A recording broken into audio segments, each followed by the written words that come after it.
സ്നേഹഹർഷം ഭാഗം 61.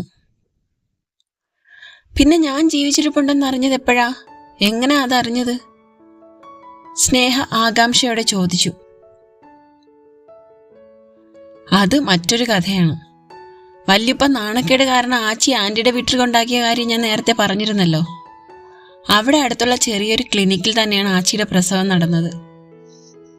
അവിടുത്തെ ഡോക്ടറിനെ പണവും സ്വാധീനവും ഉപയോഗിച്ച് ഇവരുടെ സൈഡാക്കിയാണ് കുഞ്ഞ് മരിച്ചു എന്ന കഥ ഉണ്ടാക്കിയത്.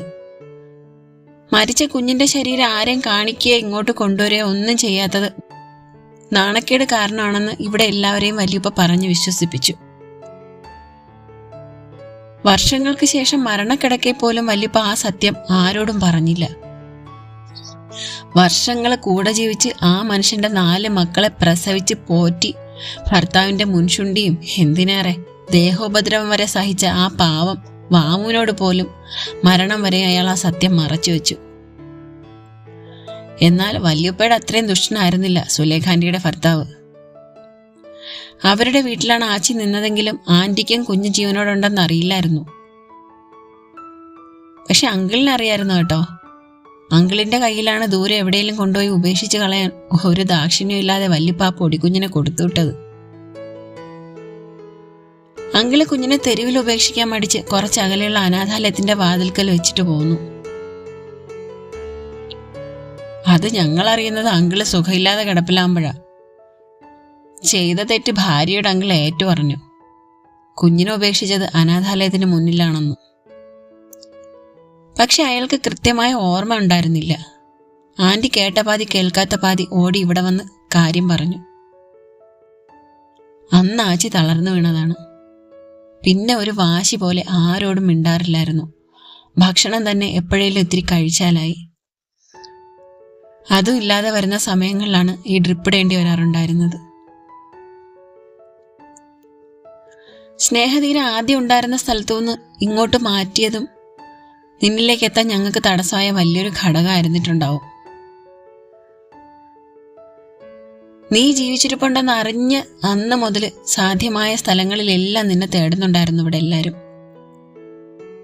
ആച്ചിയുടെ കുട്ടിക്കാലത്തെ മുഖച്ചായ നിനക്കുണ്ടെന്നാ ഇവരൊക്കെ പറയുന്നത്. എന്റെ ഓർമ്മ വയ്ക്കുമ്പോഴേക്കും ആച്ചി കിടപ്പില്ലായിരുന്നു. ഞാൻ കാണുന്ന രൂപം ഇപ്പോൾ ഉള്ളതല്ലേ.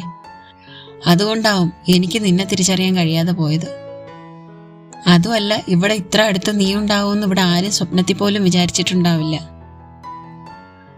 ഒരുപക്ഷെ നമ്മൾ ആദ്യം കണ്ടപ്പോൾ തന്നെ നീ എന്റെ ആരോ ആണെന്ന് തോന്നിയത് പോലും ഇതൊക്കെ കൊണ്ടാവും. ഇതിനു മുന്നേ നിന്റെ ഒരു ഫോട്ടോ എങ്കിലും ഞാൻ ഇവിടെ ആരെങ്കിലും കാണിക്കേണ്ടതായിരുന്നു എന്ന് ഇപ്പൊ തോന്നുന്നു. എല്ലാം വിധിയാണ്. അല്ലെങ്കിൽ നീ ഇത്ര തൊട്ടടുത്തുണ്ടായിട്ടും നിന്നെ കണ്ടെത്താൻ വർഷങ്ങൾ പിടിക്കില്ലല്ലോ.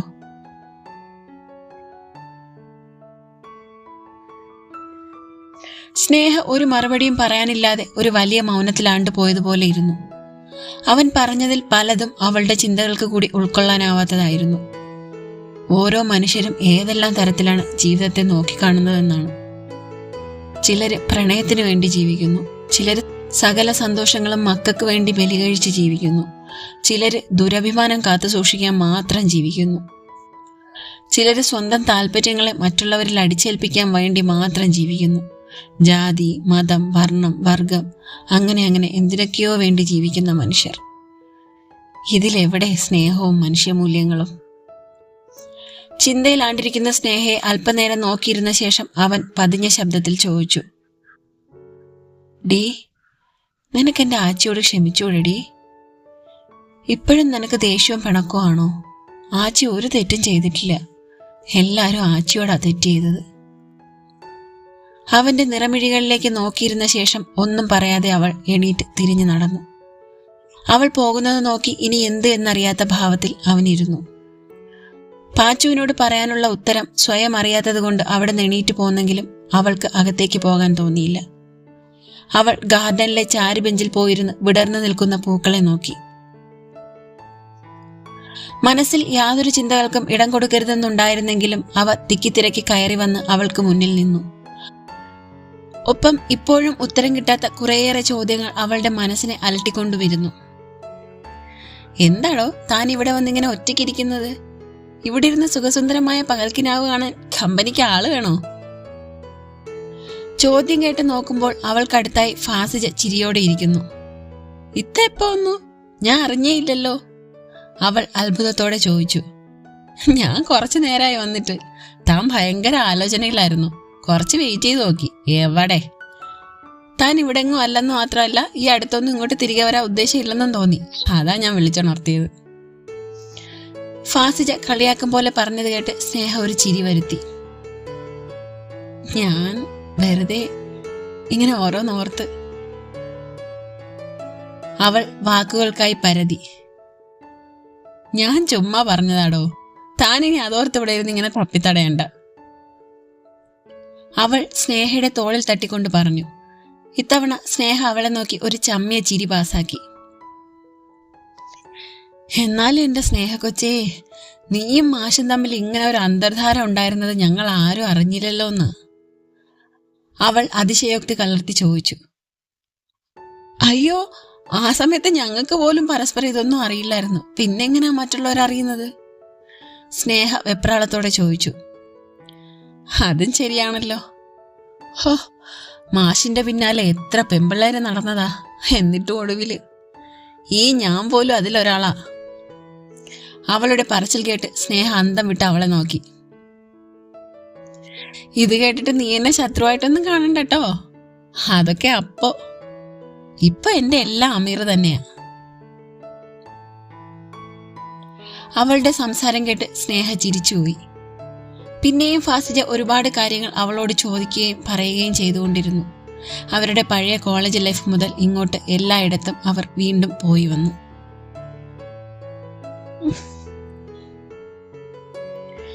ആ സമയം മുഴുവൻ സ്നേഹ അവളുടെ സങ്കടങ്ങളിൽ നിന്നും വേദനകളിൽ നിന്നും അല്പനേരത്തേക്കെങ്കിലും മോചനം നേടിയിരുന്നു. മെഹർ വന്ന് കഴിക്കാനായി വിളിക്കും വരെ അവരുടെ സ്വരപറച്ചിൽ നീണ്ടുപോയി. അവരകത്തേക്ക് നടക്കുമ്പോൾ ഫാസിജ തിരിഞ്ഞു നോക്കി. കുറച്ചപ്പുറത്തായുള്ള മാവിന് പിന്നിൽ നിന്ന് പാച്ചു അവളെ നന്ദിപൂർവ്വം നോക്കി. തിരികെ അവൾ അവനെ നോക്കി ഒന്ന് പുഞ്ചിരിച്ചുകൊണ്ട് അകത്തേക്ക് പോയി.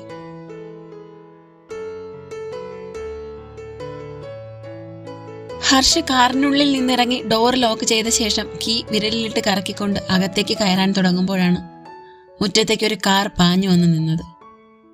അത് കണ്ട അവൻ അകത്തേക്ക് കയറാതെ അവിടെ തന്നെ നിന്നു. ഡോർ തുറന്നിറങ്ങുന്നവരെ കണ്ട് അവന്റെ കണ്ണുകൾ വിടർന്നു. അപ്പച്ചിയും നിത്യവുമാണ് വന്നിരിക്കുന്നത്. അവൻ സന്തോഷത്തോടെ ഓടി വന്ന് അപ്പച്ചിയുടെ കൈ പിടിച്ചു. നിത്യ അവന്റെ തോളിൽ തൂങ്ങി. എന്താണ് രണ്ടുപേരും കൂടി ഒരു സർപ്രൈസ് വിസിറ്റ്? അവൻ സംശയത്തോടെ ചോദിച്ചു. അതെന്താടാ, ഞങ്ങൾക്ക് ഇങ്ങോട്ട് വരാൻ പാടില്ലേ? അപ്പച്ചി പരിഭവിച്ചു. എന്റെ പൊന്നപ്പൂസേ, ഞാൻ അങ്ങനല്ല ഉദ്ദേശിച്ചത്. സാധാരണ വിളിച്ചു പറഞ്ഞിട്ടാണല്ലോ വരുന്നതെന്നാ, അല്ലാതെ ഒന്നുമില്ല. അയ്യോ, അതും പറഞ്ഞിനി മുഖം വീർപ്പിക്കണ്ട. നീരജും ദേവനെങ്കിലും എവിടെടി, വന്നില്ലേ? അവൻ നിത്യയെ നോക്കി.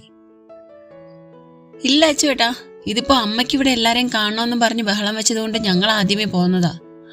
ഓഫീസിലെ അത്യാവശ്യ കാര്യങ്ങൾ തീർത്തിട്ട് 2 ദിവസത്തിനുള്ളിൽ അവരിങ്ങെത്തും. അകത്തേക്ക് കയറുമ്പോൾ ഹർഷ് ഉറക്കെ വിളിച്ചു. അമ്മേ, അമ്മേ, അമ്മ എവിടെയാ? എന്തിനാടാ ഇങ്ങനെ കിടന്ന് ഒച്ച കൂട്ടുന്നത്? ഞാൻ ഇവിടെ തന്നെ ഉണ്ട്. നിനക്ക് അടുക്കളയിലേക്ക് ഒന്ന് വന്നൂടെ? ആദ്യം അമ്മയുടെ വഴക്കും പിന്നാലെ അമ്മയും അടുക്കളയിൽ നിന്ന് ഹാളിലേക്ക് എത്തി. ഹർഷിന്റെ കൂടെ അപ്പച്ചിയെയും നിത്യയെയും കണ്ട അമ്മ സന്തോഷത്തോടെ ഓടി വന്ന് അവരെ പുണർന്നു. നിത്യയുടെ നെറുകയിൽ വാത്സല്യത്തോടെ ഉമ്മ വെച്ചു. അമ്മ നാത്തൂനുമായി സ്വര പറയുമ്പോൾ നിത്യ അച്ചുവിന്റെ പിന്നാലെ പോയി. മോനെ അച്ചുവേട്ടാ, ഇവിടെ എന്തൊക്കെയാണ് വിശേഷങ്ങള്? അവൾ ഒന്നാക്കിയാണ് ചോദിച്ചത്. ഒന്ന് പോടി, ഇവിടെ എന്ത് വിശേഷം ഉണ്ടാവാനാ? ഒന്നുമില്ലല്ലേ? സ്നേഹയുടെ പുതിയ വിശേഷങ്ങളൊക്കെ ആന്റി വിളിച്ചു പറഞ്ഞ് അമ്മ അറിഞ്ഞിട്ടുണ്ട്. അതുകൊണ്ട് കൂടിയാ ഈ വരവ്. ഇത്തവണ ഹർഷ ഞെട്ടി അവളെ നോക്കി. അപ്പൊ എനിക്കുള്ള പണിയുമായിട്ടാണോടി നിന്നെ ഇങ്ങോട്ട് കെട്ടിയെടുത്തത്? എല്ലാം കേട്ടിട്ട് അപ്പച്ചി എന്താടി പറഞ്ഞത്? ദേവനങ്ങൾ അറിഞ്ഞോ? എന്ത് പറഞ്ഞു? അമ്മ അങ്ങനെ പ്രത്യേകിച്ചൊന്നും പറഞ്ഞില്ല. പക്ഷെ മനസ്സിലെന്തോ ഉണ്ടെന്ന് തോന്നുന്നു. ഇവിടെ വന്ന ആന്റിയും ആദ്യേട്ടനൊക്കെ ആയി സംസാരിച്ചിട്ട് തീരുമാനിക്കാനാവും. അച്ഛനൊന്നും പറഞ്ഞില്ല. പൊതുവെ ഇങ്ങനെയുള്ള കാര്യങ്ങളിലൊന്നും അച്ഛൻ ഒരു അഭിപ്രായവും പറയാറില്ലല്ലോ. നെറ്റി തിരുമ്മിക്കൊണ്ട് ഹർഷ് ആലോചനയോടെ മൂളി. ഓ എന്റെ അച്ചൂസേ, ഇങ്ങനെ ടെൻഷൻ ആവാനും മാത്രം ഒന്നും ഉണ്ടാവില്ല. ഇത്ര നാളും അനാഥയാണെന്ന് വിചാരിച്ച അവൾക്കിപ്പോ പാരന്റ്സ് ഉണ്ട്, അത്രയല്ലേ ഉള്ളൂ. അതിലിപ്പോ ഇത്ര ടെൻഷൻ അടിക്കാൻ എന്താ? അവൾ അവനെ സമാധാനിപ്പിക്കാൻ എന്നോണം ചോദിച്ചു. അവളെ നോക്കി ടെൻഷനൊന്നുമില്ലെന്ന് ഭാവിച്ച് ചിരിക്കാൻ ശ്രമിക്കുമ്പോഴും അവന്റെ ഉള്ളിൽ എന്തിനെന്നറിയാത്ത ഒരു ഭീതി അലയടിക്കുന്നുണ്ടായിരുന്നു. ഹാദിയ ഇമ വെട്ടാതെ മച്ചിലേക്ക് നോക്കി കിടന്നുകൊണ്ട് തന്റെ ഓർമ്മച്ചപ്പിൽ പതിയെ ഒന്ന് തലോടി നോക്കി.